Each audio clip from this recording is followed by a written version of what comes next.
We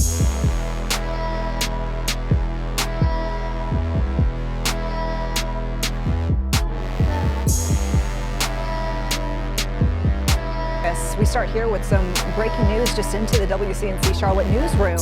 We're learning that redistricting drama in North Carolina is now delaying primary elections. The North Carolina Supreme Court making that ruling today. The state continuing to deal with legal issues over redistricting and the new electoral district.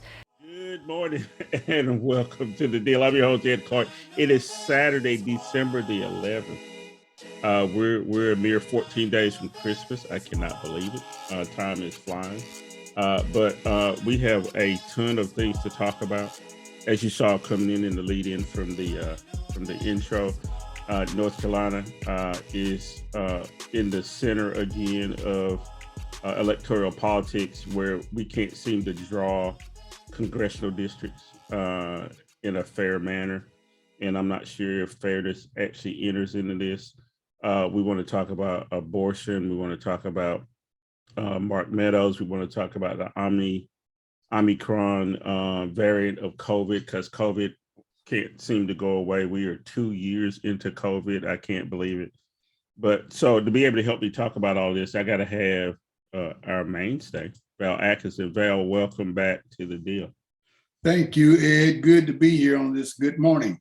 Yeah, well, I'm glad you could be here, Val, because we need to get straight a couple of things. And the first thing is this North Carolina redistricting. As you saw in the clip coming in, the North Carolina Supreme Court put a stay on the districts and said that, we're going to delay the primaries, which means that there's some more time for folks to file lawsuits and this and that. Again, give me your first take on what the Supreme Court said, and then we'll get into depth about what our situation here is in North Carolina. I think, well, at first blush, you would think that the Democrats actually gained here because they got a little bit of time to get some suits together and those kinds of things. But I'm not sure how successful they may be because of the last election for the Court of Appeals and the Supreme Court here in North Carolina. Both courts are run by conservatives, by Republicans now. So even if we start getting some bills together to move on, if any of those bills reach the appellate level or it reaches the state Supreme Court, they're not going to go anywhere. And we might as well get used to the idea of sending them to the ultimate backstop, which is the Supreme Court, and they have a 6-3 margin there. So I wouldn't get too overjoyed right now. But right now, it appears that we at least have an opportunity to file for somebody to take a look under what used to be the auspices of the Voting Rights Act, Section 5, that these lines are, as they are drawn, really hampers people of color, particularly Black people, because we have gone from 5 congressional districts with 5 of 13 to a possible 2 of 14, which is unbelievable. And like you mentioned, Ed, earlier, the demographic increase that allowed North Carolina to go from 13 to 14 districts came about because of the increase in population of Black and brown people. Yeah. And they moved from from 5 of 13 representatives to 2 of 14. That doesn't make a lot of mathematical sense to me. And I'm waiting to see how Republicans manage to skirt around that. Yeah, there's no good math for that, Val, for the way those districts look. Now, we're going to talk about the Supreme Court in the second segment a lot more, because when we get to abortion, but you do bring up the point that at the national level, the Supreme Court isn't going to be friends to folks, Black and brown folks in North Carolina either. Amy Coney Barrett and Kavanaugh and Gorsuch were added by Donald Trump. One president got 3 nominations to the court. which goes back to something that I think that people keep forgetting about. Our other colleague, Dr. Nicole McFarland, brought this up the last time she was on with us, is that a lot of young people aren't participating, or they're saying they're going to throw up their hands and give up because they're not getting something that they believe they should be getting from Joe Biden on the national level, for example, right? And so if they don't ever vote for your state representatives or the people who get the congressional districts drawn, then how do you ever make a change, Val? Well, what is to happen if we all sit back and all the time complain that some president doesn't give us what we expect or want? Well, one of the things I think the Democrats need to revisit is the overall strategy of how we are attacking what is now known as an insurrection, a disrespect for the rule of law, and they call it Trumpism, for short. The problem is they are attacking symptoms instead of the real issue here. The symptoms are things thrown out like, what's Biden going to do about inflation? What's going on with crime over here and this and that over there? They're getting you off base because it's not even about building bridges and removing lead pipes out of people's houses that carry water. It's not about that. These are red herrings, people. The issue is Donald Trump and his minions found that there was a movement in America that was based on race and culture, and the time was ripe that white folks could be encouraged to join that menu. More middle-class white folks. You'd have to disguise it under some other name, but you could get them to go and vote against even an institution called democracy.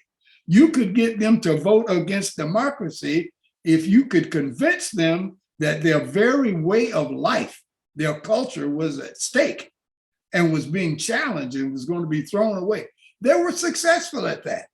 And now you got people like your next door neighbor, the guy across the street, the guy at soccer practice, the grocer, everybody that you thought were categorized as good white folk, they voted for Donald Trump in 16 and or 20.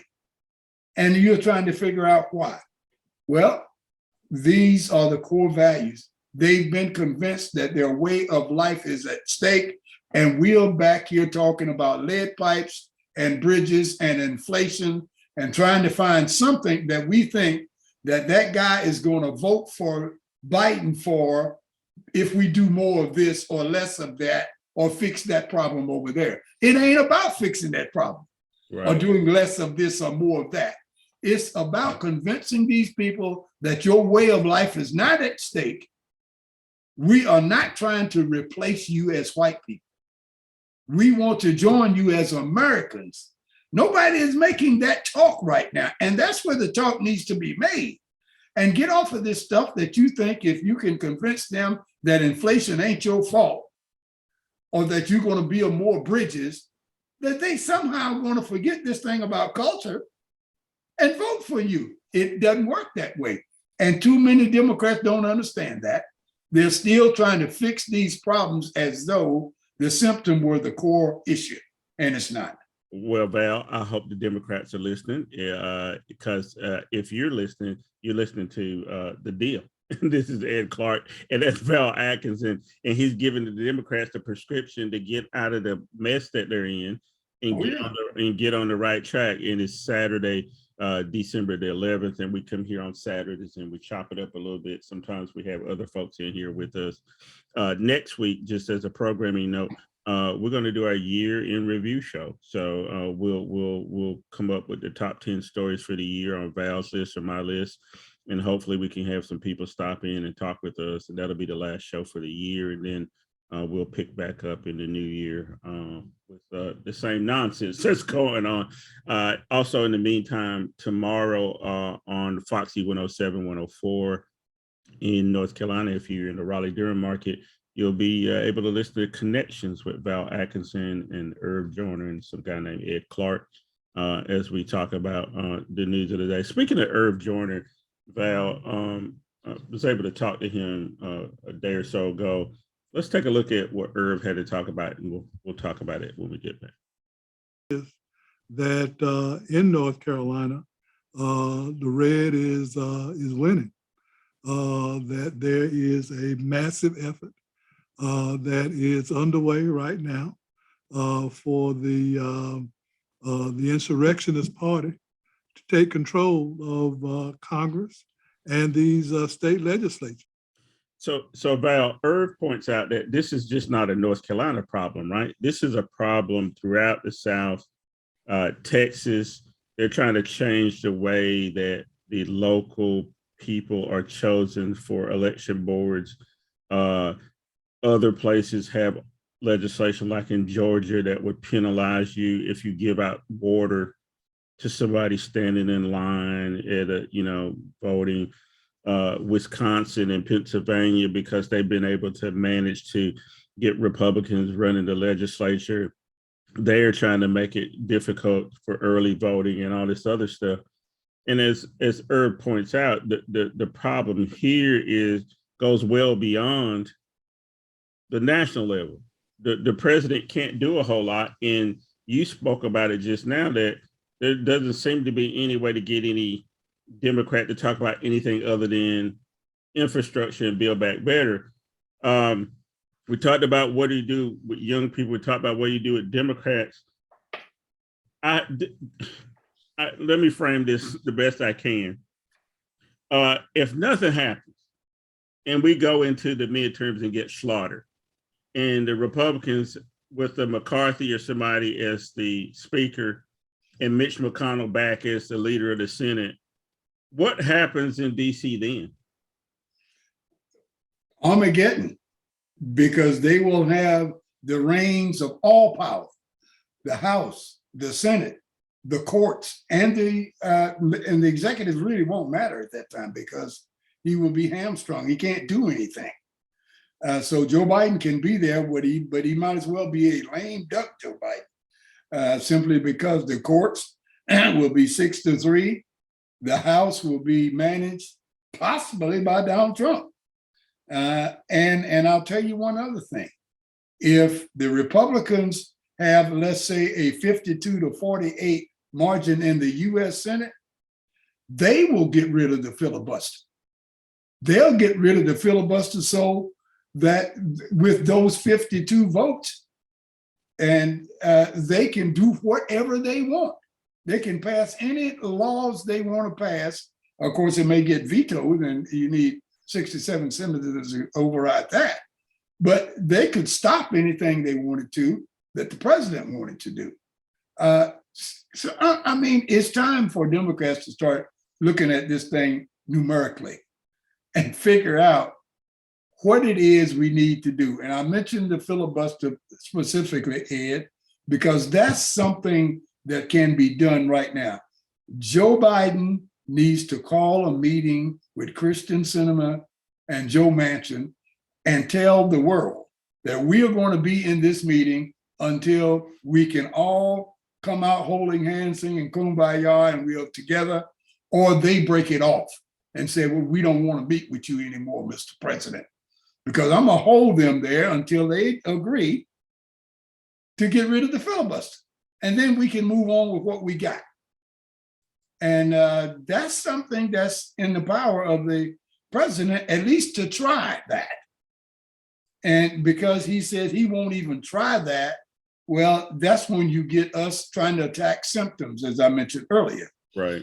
Which are not working. I mean, any of that, they've been told, everybody's been told, go around the country and tell everybody what's in this Build Back Better bill, as if we don't know. As if once we find out, we'll say, oh, okay, I know you're going to force my kids to go to school with Hispanics and Black people, but if you repair that bridge across town, I'll forget about that and I'll vote for Biden, right? Yeah. Yeah, keep thinking that. But anyway. That's never been able to influence folks, right? I mean, That's right. We had a civil war in this country where people, almost 700,000 people died because some folks wanted to keep slavery in place. Yeah, that's unambiguous, right? We still paying the price for that, Val. yes. Kind of related, but let me switch gears a little bit. So we know, we're talking about this Armageddon situation. If these people can retake power, we see the statistics all the time that there's still a significant number of Republicans that at least will say that they believe the last election was flawed. We know that there was a group of people, even in the White House, working with Donald Trump, that had a plan to try to take over the certification of the election. People stormed the Capitol on the 6th. Donald Trump was a party to it. And so that brings us to another North Carolina person, our good friend, Mark Meadows. Yes. Look at this video. We'll talk about it when we get back. Former North Carolina Congressman Mark Meadows sues the House committee investigating the January 6th Capitol insurrection. Now, this comes as the chairman of the panel pledged to move forward with contempt charges. Meadows announced that he would no longer cooperate with the House Investigative Committee, saying that their questions violate executive privilege. He was scheduled to appear before the lawmakers this morning. So, Val, Mark Meadows was the chief of staff of the White House. He had previously been a congressman representing the area around Greensboro, west of Greensboro. He was a terrible congressperson in my book. Then he goes to the White House and does everything Donald Trump tells him. We heard this week that he was releasing a book that says that Trump had COVID when he went to the damn debate with Joe Biden. He had events with Blue Star families knowing he was infected with COVID. He was much worse off than everybody knew. And we also learned that Mark Meadows may have been cooperating with the 1-6 committee. But then Donald Trump says, you ain't gonna do it, scares Mark Meadows, and now he's suing the 1-6 committee, also claiming executive privilege. Talk to me about Mark Meadows real quick. I don't even know what to say about him. Well, the first thing I think about when the word Mark Meadows comes to mind is the dirty trick he played on my good friend and yours, Representative Elijah Cummings, which was from Baltimore. He's deceased now. But he had Representative Cummings believing that he was an upstanding, right dealing guy. As a matter of fact, a few days before his death, Representative Cummings said that Mark Meadows was a good man and he valued their friendship and da-da-da-da-da-da. Elijah Cummings got to be rolling over in his grave right now because Mark Meadows is 180 degrees away from everything that Elijah Cummings said he was. Mark Meadows is and was a snake in the grass, somebody you can't trust, guys, and somebody you don't want to be around. But he took his orders after writing the book and going on his TV tour and all of that and saying what it was, took orders from the head of the new Tea Party, Donald Trump. And Trump says, we don't want you to do that anymore. And I'm not sure about all of the fealty that the media talks about surrounding Donald Trump and how much they idolize him and look at him as a cult figure and so forth and so on. What they are really afraid of is the new Tea Party, because the new Tea Party idolizes Donald Trump. And if Donald Trump says, I don't like that guy, then if the whole Tea Party votes against that guy in a primary election, that guy can't win. So that's why all of these people are falling in line when Trump utters anything, because he represents that new Tea Party group out there. So when he tells Mark Meadows, I don't think what you're saying is the truth. And now Mark Meadows pulls it all back, wants to declare executive privilege and so forth and so on. It is just unbelievable, Ed, how the courts are going to handle executive privilege going forward. Who has executive privilege between Biden and Trump? And does Bill Clinton have anything to say about executive privilege? No, really. Why, what about George W. Bush? George W. Bush, right? Yeah. Right. I mean, what is this executive privilege thing, or is it just? Does it just go to the one people that the Supreme Court bless as having executive privilege, and nobody else does it? We're getting so close to autocracy and a loss of democracy that it's not going to ease up on you like a frog in the boiling water. It's not going to ease up on you. It's going to hit us right in the face one morning. We're going to wake up, and all of those rights and privileges and freedoms and things that we thought we had are going to be gone. Well, gone, guys. I'm gonna tell you, I tell people this all the time. Remember that there's no civilization that has lasted forever. There's an end to well, even the original, founding of the country. We are so far removed from that. It ain't even funny. But we're going to talk about the court and a whole bunch more when we get back. So we're going to take a break. When we come back, we're going to start talking about the court, talk about specifically on abortion. But I do want to tag you one more time, Val, on if some of these things get to the Supreme Court, like Mark Meadows and executive privilege and those things, what's likely to happen. So stay right there. We'll be right back after.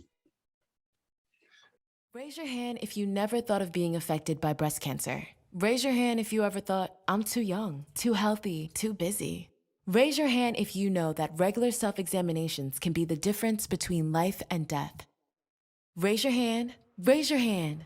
Raise your hand if you know breast cancer is the most commonly diagnosed form of cancer among Black women. Raise your awareness. Lower your risk. For more information, go to bet.com/pink. And welcome back to our second segment of the deal. I'm your host, Ed Clark. That's Val Atkinson. And we're talking about the nonsense that goes on all during the week. We keep track of it so you don't have to. And then we try to make it digestible in a format that you can understand it. Val, when we left, we were talking about the Supreme Court. And I want to wrap up one little piece. And we were talking about our buddy, Mark Meadows, former congressman from North Carolina, and also the former chief of staff of the Orange guy. And he's now saying that there's some executive privilege claim. He doesn't have to talk to the 1-6 committee. But people like Steve Bannon have also claimed that. Somebody who did not officially have a government job and was out of the White House when they tried to plot the coup. People who are claiming executive privilege all over the place that we don't even know what that means, I don't think. So we know what the court's constituted of, is 6-3 conservative majority. What if some of this stuff reaches the Supreme Court? Do you have any sort of inkling as to what the court would decide? Because these people keep claiming that they're originalists and they believe in the Constitution, and that they want to do everything by the book and all that. What do they do with a Mark Meadows or maybe even a Steve Bannon who really can't claim no executive privilege in my book?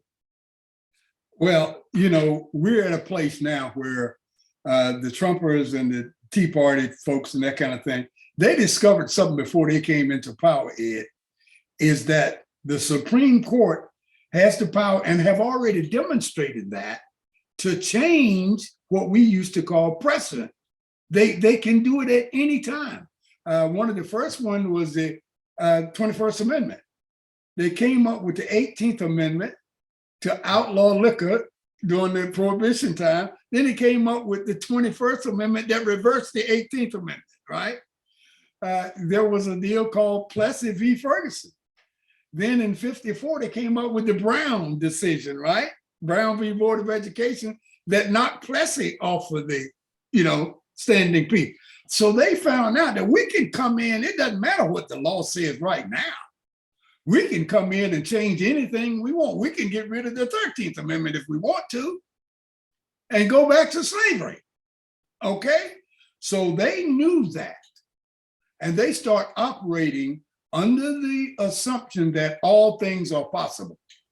So the court, to get back to your question, the court could go in and say, yeah, executive privilege is mainly for the current occupant of the White House. However, in a case such as this, we see that it could be that the most recent occupant of the White House, the immediate past president of the White House, right, could have executive privilege, and it could extend to people not on his staff if he deemed that, you follow where I'm going?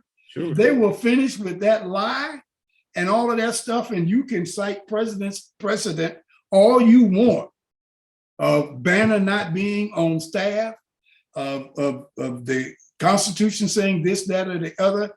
We already have precedents in the Constitution that anything in the Constitution is up for grabs. Anything. Right. Well, you know, I my piece this past week was about the Jackson health case down in Mississippi that was argued last week. Let's listen to a bit of Brett Kavanaugh, Justice Kavanaugh, and he's going to talk exactly about what you just said, man. Helps think about stare decisis as I've looked at it, and the history of how the courts applied stare decisis. And when you really dig into it, history tells a somewhat different story, I think, than is sometimes assumed. If you think about some of the most important cases, the most consequential cases in this court's history, there's a string of them where the cases overruled precedent. Brown v. Board, outlawed separate but equal. Baker versus Carr, which set the stage for one person, one vote. West Coast Hotel, which recognized the state's authority to regulate business. So there's my buddy Brett Kavanaugh, the guy that likes beer, the Supreme Court justice that likes beer and likes to yell at people during his hearings, right? This clown. He says, okay, well, yeah, you know, we reverse Plessy with Brown versus Board, and then he goes through Miranda and all these other cases, right? Exactly to your point, that they change their mind whenever they want to. I wrote a piece last year about the 11th Amendment, Val. You know what the 11th Amendment does? The 11th Amendment says that you can't sue a state, and then another state can't sue a state.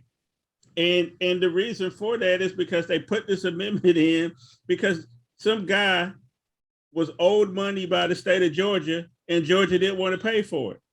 So they got together with people in Congress to get a bill, an amendment passed, basically so they didn't have to pay the guy. He had supplied all this military gear for the Revolutionary War. And then the court itself, Val, in the Marbury versus Madison, are the ones who decided they had the power to decide what's constitutional. Right. It's not in the Constitution that the court decides. All of the very early cases of the court, go look at it. We're over real estate. We're over, could my cow be sold and that kind of stuff. Or could you catch Negroes who had run away? Yes, absolutely. Prigg versus Pennsylvania. Yes. Yes, you could go catch niggas all you want because it was violating commerce, right? So Val, I get worked up about this because when I hear Brett Kavanaugh, that's why I get so concerned about people not paying attention to all the things that lead up to a court that had 6-3. And it makes it very, very bad, Ed. And I hate to be the cold water carrier and that kind of thing to make people feel even worse.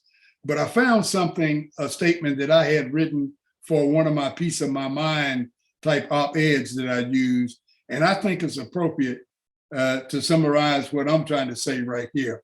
And it goes something like this. As bad as we think it is right now, my fear is that we all are going to live long enough to look back on this time and era with a sense of nostalgic yearning. And if we look back on this time, Ed, with nostalgic yearning, I hate to think about what place we're going to be at when we do that. But it could get that way because it's going worse and worse and worse. And we're not understanding what's going on. One last analogy I'd like to leave in this area is it's as though General Grant during the Civil War had come up with a plan as to how he was going to win the Battle of Vicksburg or whatever that he was in down in Vicksburg, Mississippi. But before he did that, he wanted to consult with General Lee to find out if it was okay if he instituted so-and-so plan, and could he get some kind of agreement. And, you know, can you imagine that happening between two warring generals? Look, when you're at war, you don't care if the other guy agrees with you or not. You try to win. You try to win at all costs, because if you lose, if you are at real war and you lose, your family loses, your ideology loses, you lose everything that you have stood for forever if you lose. So stop trying to negotiate your way out of this loss that's hanging over your head and fight your way out of it. That's my word to the Democrats. Well, no, that's exactly to the point, because Val, the reason why I know the world's in trouble is because Clarence Thomas keeps talking in the court. Now, I was going to play a clip from Clarence Thomas, but I can't stand to listen to him because I saw a documentary about him this past year, and he goes on this whole harangue about how he moved to the right because people mistreated him, as if it was personal, right? And then he goes to work for Republicans like George Bush and other folks, and he, you know, and he sees crime in a whole different light, and he actually claims to be more like Malcolm X in this documentary. Val, I don't even know why I even brought it up, because it makes me mad every time I think about Clarence Thomas. But you guys are watching The Deal, and and we're trying to make sense of the damn Supreme Court, which I think is nonsensical at this point. A practical question, Val. You know, there keeps being this discussion brought up about, do you add more people to the court so that you can stem the tide on these people? Has that ship sailed? Is that even possible in the climate that we have now? We've talked about it ad nauseum today, about how the Democrats, especially at the top, keep talking about bipartisanship. They won't get rid of the filibuster. You think they would add 3 or 4 people, 5 people to the Supreme Court so they could solidify their majority? Hell no, because they had the opportunity to do that on day one, or they had the opportunity when Barack Obama was president and they didn't do it. Talk to me about any likelihood that you can convince anybody to increase the numbers on the court, because guess what else is not in the Constitution, Ben? There is no set number of justices. There's been 5, there's been 7, there's been 9. It's just an odd number. And that's just by tradition too. So talk to me about what is going to happen. Well, there's a lot of things got to happen. I think if you piecemeal it and just increase the number of people on the court, that's not going to satisfy the deal.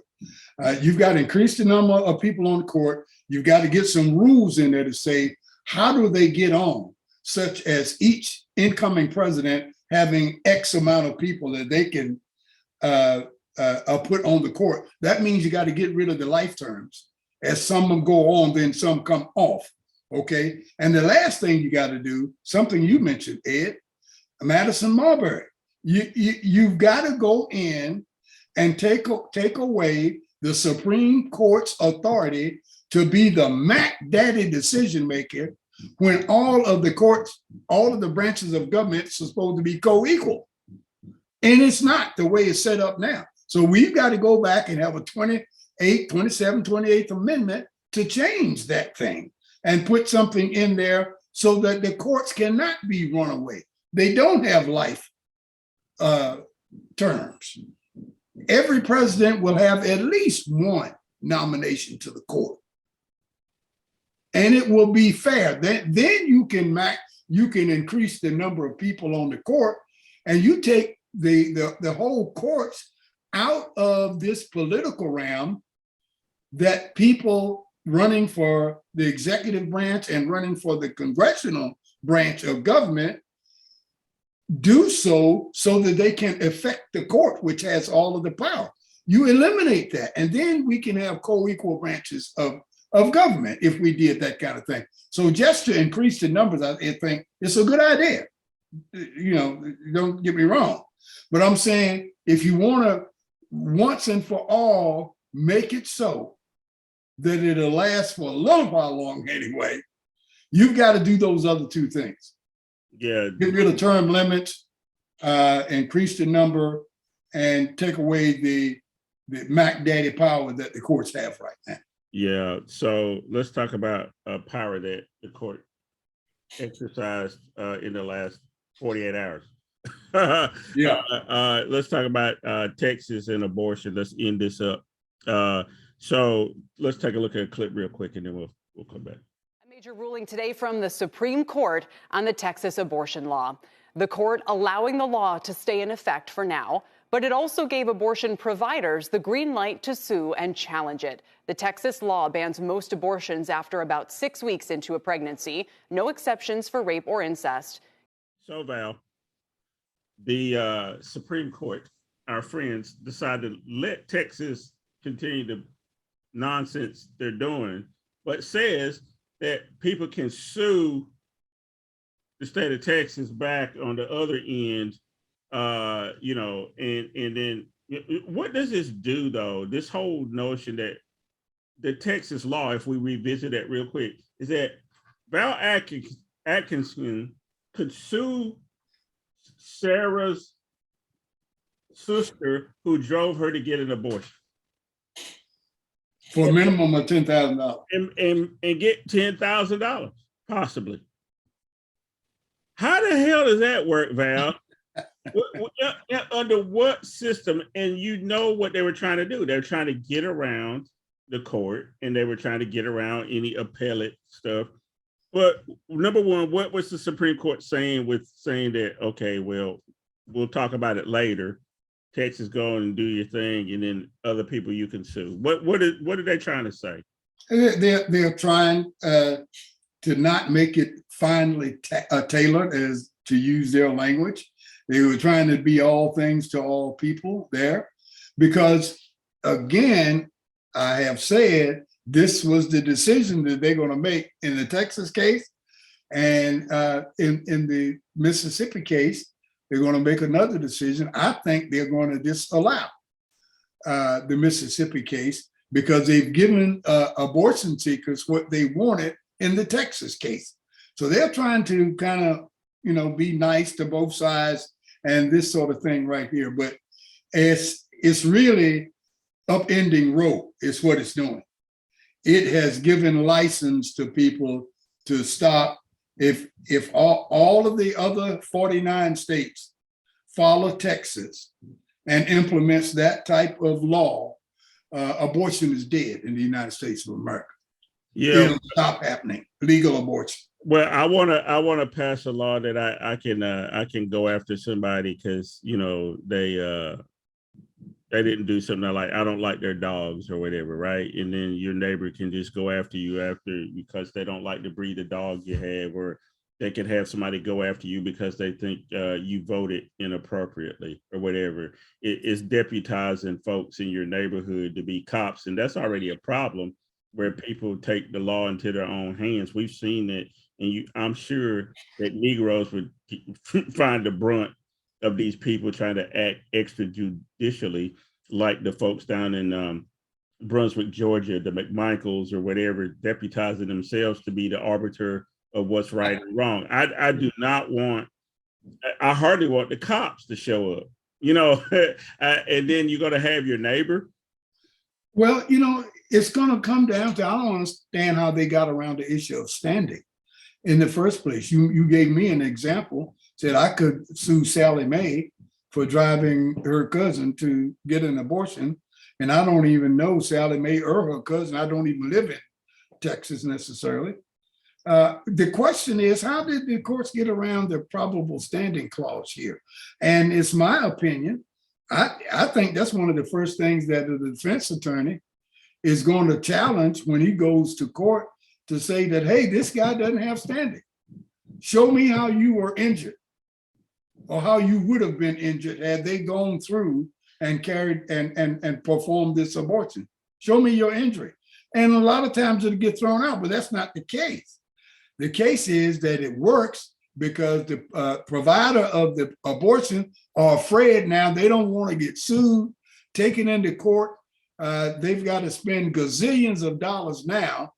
They become a legal business instead of a medical business, trying to protect themselves and that kind of thing. And that's what they want, because all the Planned Parenthood, the abortion providers and that kind of thing, they have cut it out. They're not doing it. That's what they wanted, to have you to voluntarily cut it out before you go to court. Because when you go to court, you may win because of standing or some other kind of stuff. That's okay. But how many are going to do that? So they won this battle. And the people at the Supreme Court knew this. They knew what they were doing. Yeah. Because the 6 out of 9 want abortion stopped anyway. And don't play games about that. Yeah, Val, like I said, I'm a weird dude. I listen to oral arguments from the court. I listened to that one twice already because I was fascinated about, like I said, them bringing up Brown versus Board and all these other things into the argument. And it was clear to me that at minimally, there's going to be a 5-4 vote, if not 6-3. Roberts, I wasn't really clear on where he was coming from, but I do know that he does fall to the right. He's not likely to be as bad as Amy Coney Barrett, who kept bringing up adoption. What the hell? Yeah, because she adopted a whole bunch of kids. Yeah. And then she brought in her religious beliefs. Did she talk about the death penalty? They did not. So that's the other interesting thing. These are the same people who can decide whether or not people are executed. Yeah. So you know what, Val? I think we need to take a break. I hear some music. So let's take a break.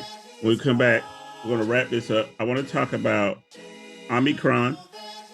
I want to talk about Russia amassing on the border of Ukraine. And then I want to talk about, when we get back, these Congress people like Cawthorn and Boebert, and how dangerous they are to the functioning of democracy. So let's take a break. We'll be right back after this. Can I be honest with you? In all my years in politics, I've never seen so much blatant media bias. The right-wing media is more unhinged than ever, and even mainstream media outlets are utterly out of touch with the needs of everyday Americans, consistently framing issues to benefit their corporate ownership. And the billionaires and lobbyists on Capitol Hill couldn't be more delighted. Because if the only method we have of communicating with a mass audience and building support for progressive policies is through the filter of the corporate media, we are doomed to fail. And that's exactly why we started Inequality Media. We're using our huge social media following to communicate directly with the public through viral videos and counter the disinformation that's pouring out of the corporate media. But we can't do any of this without donations from supporters like you, helping us ensure we have the resources to reach millions more people at this make or break moment. Thank you for anything you can contribute today.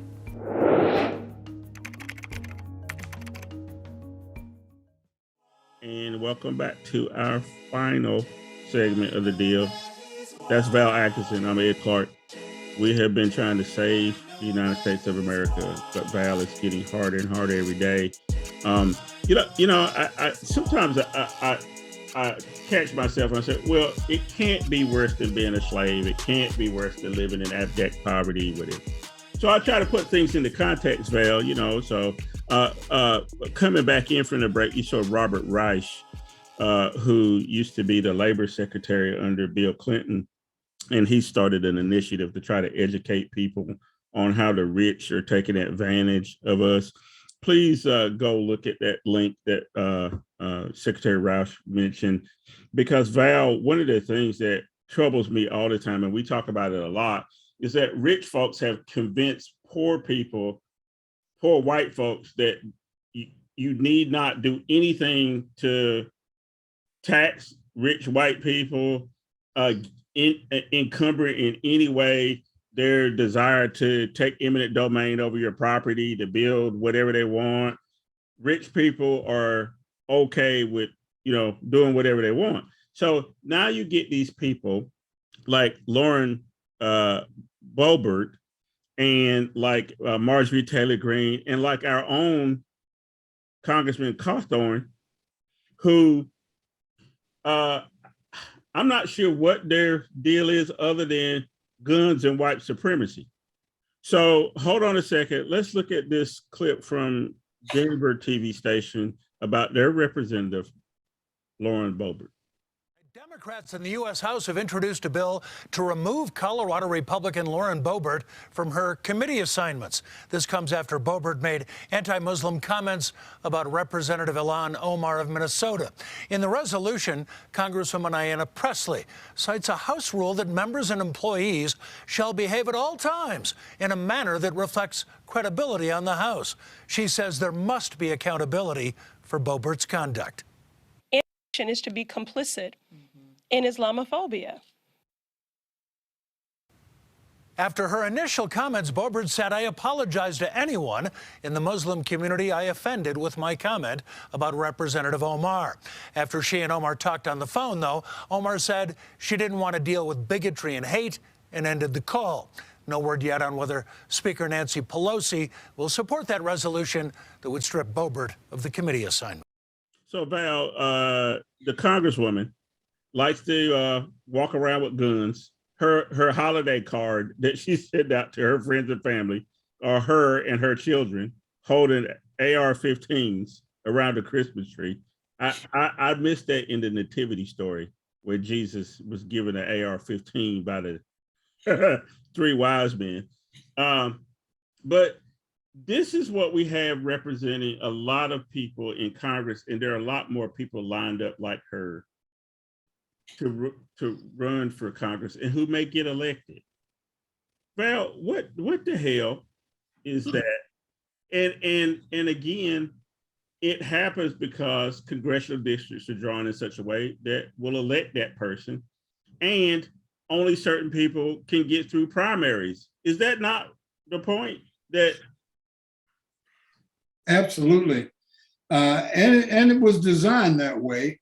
You started off talking, Ed, about what the rich white folks, according to Reich, are saying to the poor white folks who may become victim to, Amendment 5 or whatever, eminent domain, and those kinds of things. But what they have found out about poor whites is that they don't mind being poor and doing without, as long as they feel they have a champion working on their behalf to keep this place that they're so proud of, America, to keep America strong and to keep America in House white have introduced hands. A bill to remove Colorado And it doesn't have to be Republican their Lauren white Boebert hands. from It her can be committee assignments. somebody else's This comes white after hands, Boebert like, made anti-Muslim rich white comments folks or about whatever. Representative Ilhan In Omar other of words, they have Minnesota. more In confidence the and resolution, faith Congresswoman in Ayanna Pressley a cites a rich, House rule that members and employees shall behave at incompetent all times in a white manner guy, that reflects and I didn't say credibility on Donald the Trump, you were House. thinking She Donald says Trump. there must be They have more accountability for confidence Boebert's conduct. in that type of person Is to be than they complicit would a in guy Islamophobia. like a Barack Obama who's brilliant, but happens After to her be initial black. comments, Boebert said, "I And apologize to anyone the in new the Tea Muslim Party, community the I Trumpers offended and that with kind my of thing. comment This about is what they Representative feed Omar." After she and Omar talked this on the guy, phone, this though, Omar said poor she didn't white want to guy. deal with bigotry So and they've hate got his and ended the support call. No word yet because on of the whether race Speaker and the Nancy cultural Pelosi piece. will support that And resolution I hate to say that it, would but I'm strip going to use Boebert this of the word. committee assignment. Some of our Democrats are dumb because they think that this poor white guy who just let rich guys tear down his double wide to run up interstate highway through there, right? And now he's on stamps and all this other kind of stuff like that, TANF and SNAP and everything else like that. He's on all of that. But he's satisfied and he's content because it looks like white people are winning the war and keeping the culture alive and not letting brown and black people run America. Because as one guy said a long, long time ago in the old West, he said, we white folks came over here and took this land from the red man, and I'll be damned if I'm gonna give it to the black man. And that's how some of them feel about this. And your party, the Democratic Party, Ed, thinks that it all can be resolved by building a new bridge. Well, and these people are going to change their mind and they're going to say, yeah, you know, I voted for Billy Bob last year, but the Democrats just built a new bridge. So I think I'll vote for the Democrats this time. You believe that, okay? But guess where the bridge is going to be built, Val? It's going to be built in West Virginia. It's going to be built in Kentucky. It's going to be, right. Or they're going to build some sort of facility out in North Dakota, not where any black or brown people are. Right. That's what they're going to do, because you got a group of people, Ed, that still believe that they can build enough bridges, repair enough bridges, do enough infrastructure stuff to convince enough people to say, you know, those Democrats are really trying to get things done. So I think I'll go down and I'll vote for them this time. You got enough Democrats led by this crazy guy, the unwoke guy in Louisiana, who really thinks that that's what Democrats ought to be concentrating on instead of all this woke stuff, right? It's led by thinking like that. Carville is his name, James Carville. And they think that they can have enough infrastructure stuff and tell you how it's going to improve your life that people are going to change their core gut feelings and beliefs about black and brown and white people. They really believe that. Yeah. Well, you know what's going to happen, Val? That infrastructure money will probably make some more rich white people richer. Sure. And then I will caution colored folk, the group I belong to, that if you don't position yourself to try to tap into some of that money by having qualified companies that can do some of that work, we'll just be standing on the outside. And you know, one of the things, Val, I don't begrudge anybody from having a dream or whatever, but we tend not to think big enough in terms of owning those companies that do the paving and you know, do the construction or whatever. I look at construction sites, and over the years, I've seen less and less black people involved in construction on the roads, on buildings, and all that other stuff. I'm not going to, you know, sit here and say that Hispanic people took jobs or whatever. The people who hire people for a reason. They hire people because they think they can get cheaper labor. You know, they allow people to come onto job sites or whatever who may not have the appropriate paperwork and documentation, and they know full well. But guess what? They're the same people who gave money to Donald Trump. Yeah, look, I got a little story to tell you real quick, Ed, about a case of actual circumstance that happened in Louisiana, as I was talking about. There was a big dearth of hiring of black people in Louisiana to do construction work on the road. The states were building. So this guy went to this black leader, community leader, went to the legislature in Louisiana and talked before them and told them, says, you know, I'm riding down the road and I see all of these signs saying slow men working and da da da da da, and I come up on the working site and there's nothing but white people. And I just wanted y'all to know that we have some black people that work slow too, you know? She's talking about slow men working. I don't see nothing but a white man out there. So we want to tell people we have men that work slow as well. Yeah. So hire some of us. Well, Val, before we run out of time, I unfortunately have to talk about Omicron. Let's look at a clip real quick and then we'll talk about it. Data yesterday was very compelling. I will add a few caveats.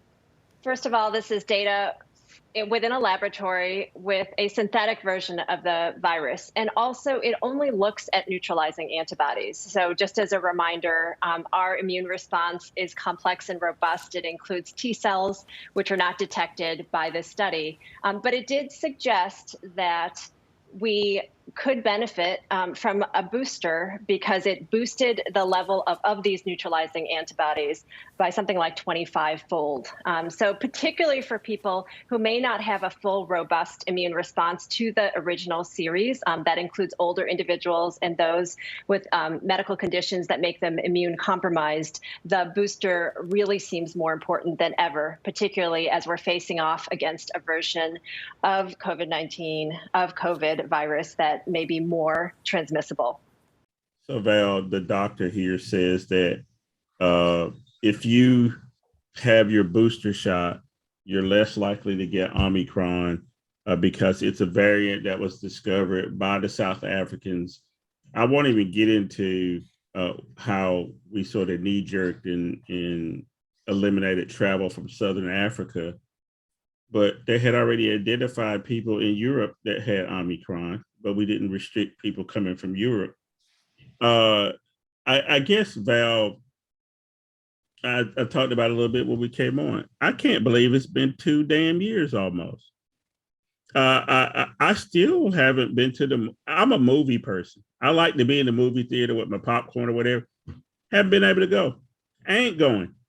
I am a travel person. I like to travel places. I ain't been nowhere except for work when I absolutely had to go because I'm not comfortable with that yet. I like to go get a good steak at a nice steakhouse. I ain't done that in 2 years, Val. Where are we mentally? Now, the numbers look good. There's over 200 million people that's had some kind of vaccination. So we can look, that looks good, right? But why are we still having people dying? There was a head of the largest religious TV network in America died last week, Val, from COVID. He was constantly on TV all day, every day, talking about how it was a hoax, and now he's dead from COVID. Why are we still here? I'll tell you, it's a combination of people taking advantage of a very, very serious problem for their own purposes. And that's for people who have this cult following, that if they admit there's a thing like COVID and the answer is vaccination and mask and social distancing, some of their armor starts falling off, and what you've been telling these people to believe in is a little harder to get them to do that.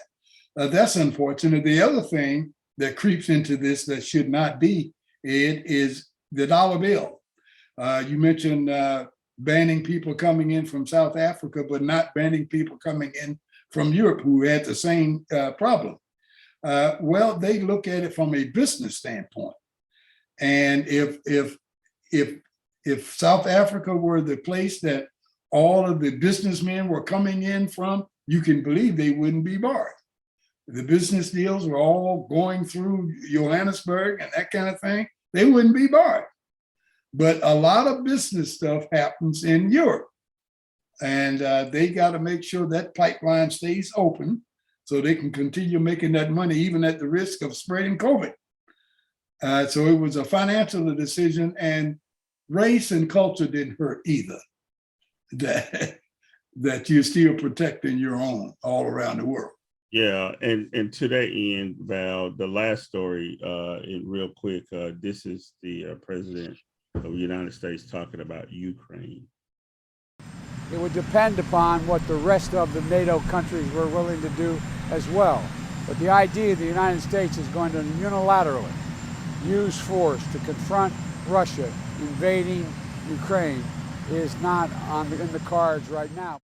So, Val, Joe Biden says we're not going to put troops into Europe to protect Ukraine. However, he's willing to do sanctions or whatever else to try to stem the tide with the Russians. The Russians have, as of this morning, 100,000 troops sort of amassed around Ukraine. There's been longstanding disputes between Russia and Ukraine about sovereignty and also who can decide on who's aligned with who in Europe. And at one point, there was something called the Soviet Union that doesn't exist anymore, right? That was all those Baltic states that were in a group with Russia. And they tried to say it was analogous to the United States, like every state in the United States is different, but it was part of the United States. Real quick, Val, you served in the military in Europe. One of the things was to try to keep Russia from sweeping through Europe. Is there any risk of that with this Ukraine thing? What do you think Putin's really up to? Because Russia is poor. Russia has, we used to be under the impression that their army was close to, they're nowhere near us. All they got is oil money, and that's dwindling with them. What's the real play here for Putin? Well, the real play for Putin is to keep people thinking that he's powerful and that he is deserving of his position, and he can't look weak and that kind of thing. Now, you got to realize that Putin is an expert, excellent chess player now. And that's what politics, international politics, is really all about. He knew long before Biden made the statement that he just did on your clip about us not making a military foray into Ukraine. Putin knew that. He knew that the United States was not willing to start Armageddon, World War III, a nuclear war that nobody wins and planet Earth goes bye-bye, not willing to start it over Ukraine. And we may do some sanctions, but that's about it. We're not going to do too much more than that. And so Putin, they're still smarting from what happened in 1962 at the Cuban Missile Crisis, which they lost badly. So what they want to do is remind us that we have had troops in countries on their border for years and years and years. And the minute they tried to put some troops in a country on our borders, we raised hell about that. That's why we raised hell about Cuba. They don't have troops nowhere near us, and we have troops all surrounding them. That's why we are so powerful and that kind of thing. And Putin is pushing ever so slightly to see how far the U.S. is willing to go. One thing, remember, that he said a few years ago, that if there wasn't need for and Armageddon ever did come about and the world were destroyed as we know the world now, that the people of Russia had a better chance of coming back than the people of New York, Washington, Chicago, LA, Miami, and Frisco, and Seattle, because they are not used to. There's too many people in metropolitan America that's not used to living off the land and doing without. Yeah. So he says, if you want to destroy Moscow and Leningrad and Stalingrad and all these other kind of grad and all of your major cities of New York, let's do it and see who comes back. And you got to take that in consideration now. Putin is not Khrushchev. He's not going to back down in the middle. And Biden knows that. So what I saw was a smart deal on Biden's part to say, no, we're not going to attack, but we're going to put on some sanctions that maybe make you wish you were attacked. Yeah. And they'll let it go at that. Well, guess what? Putin lost his useful idiot in Donald Trump in the White House. So that's another reason I think he's smarting a little bit, because he hates Joe Biden and he hates everybody that was in that Obama administration. So I think some of that's into play too. Well, Val, we have gone through this whole hour and we haven't solved any problem, but we hope that people will start thinking about how to solve some problems. But before we go, like I always do, what do we got to look forward to in the coming week? Well, Connections is on tomorrow. And thanks to you and Irv Joyner, I think we have a very good show. Invite people to tune in, Foxy 107, 104, WFXC, WFXK at 8 o'clock a.m.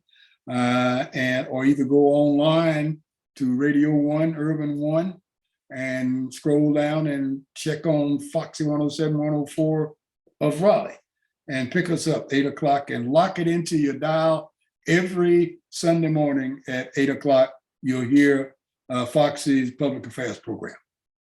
You know, one thing I do want to mention, Val, that you did not mention, it's program number 1500.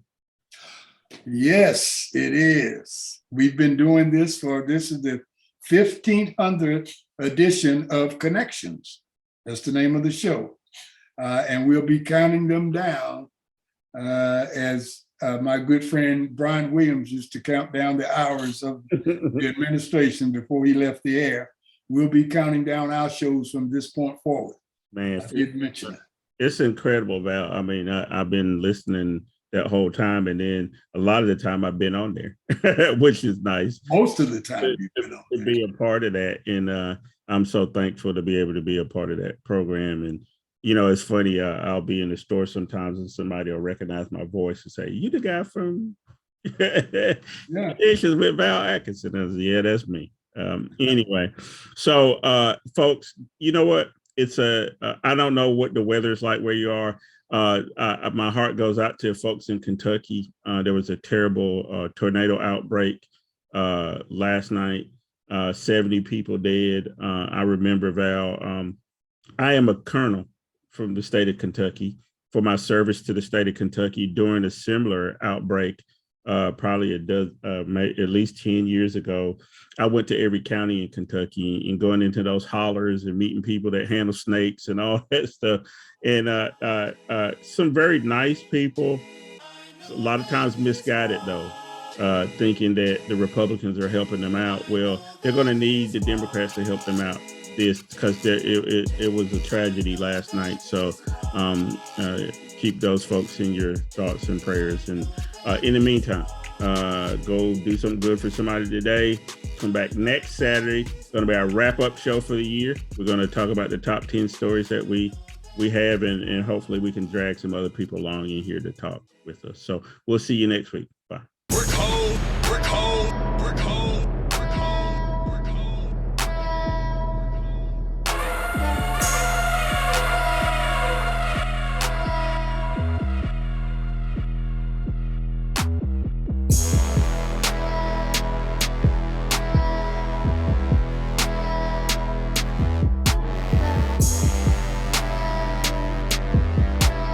We start here with some breaking news just into the WCNC Charlotte newsroom. We're learning that redistricting drama in North Carolina is now delaying primary elections. The North Carolina Supreme Court making that ruling today. The state continuing to deal with legal issues over redistricting and the new electoral district.